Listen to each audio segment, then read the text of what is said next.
What's up, guys? JP back at you once again, bringing you guys day number 26 in my 4th annual 31 Days of Horror. This is a series in which we watch and review 31 horror films in 31 days, all during the month of October, leading right up to Halloween. This year we are tackling the Universal Monsters box set, and continuing along with that box set, we have 1951's Abbott and Costello Meet the Invisible Man. This one follows Abbott and Costello, who have just graduated from detective school, when they hear about a murder that took place with a famous boxer who allegedly killed his manager and now is on the run after escaping police custody. They meet this boxer, and he tells them that he did not commit the murder, and he was framed and set up by a crime lord who wanted him to throw the boxing bout, and he decided against it, knocked out his opponent, and so to get revenge and frame him, they killed his manager. So they also meet this scientist who has the invisibility serum / formula.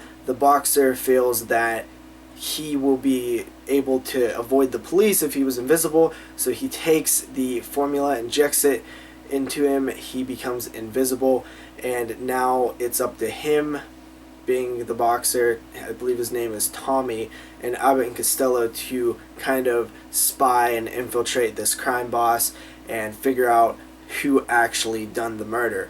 In doing that, you have Lou Costello, who begins to be a professional boxer, but he's actually using the help of Tommy, who is invisible, who is in the ring boxing with him. Very interesting dynamic. I really like this one. I mean, I gotta be honest, that I was expecting not to dig it so much because it's really not a horror film at all, but it is a fun movie, and I may have even liked this one a little bit more than Abbott and Costello Meet Frankenstein.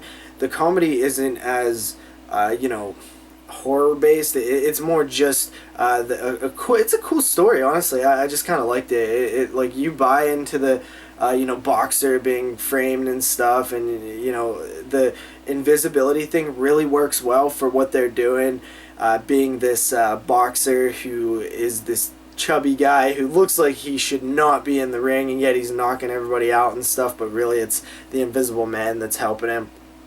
That's really cool. I will say, early on, they reuse a lot of scenes from some of the previous Invisible Man films, and they kind of put Abbott and Costello into those scenes, and I thought that was both interesting, but at the same time, like, man, why couldn't they just do new scenes?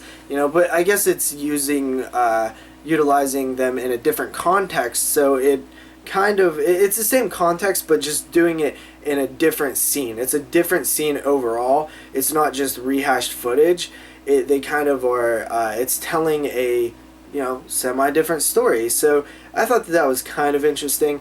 Overall, I just love the gags of the Invisible Man being invisible, and Abbott and Costello having to deal with his invisibility, because that's comedy gold right there. So they didn't even really have to work hard for it. The jokes almost write themselves at that point. Really enjoyed this one. I thought it was really cool. I didn't really have an issue with it at all, besides the reuse of footage. Solid film. I give it a 7.5 out of 10. Definitely worth checking out. See you guys next time with another review. Peace.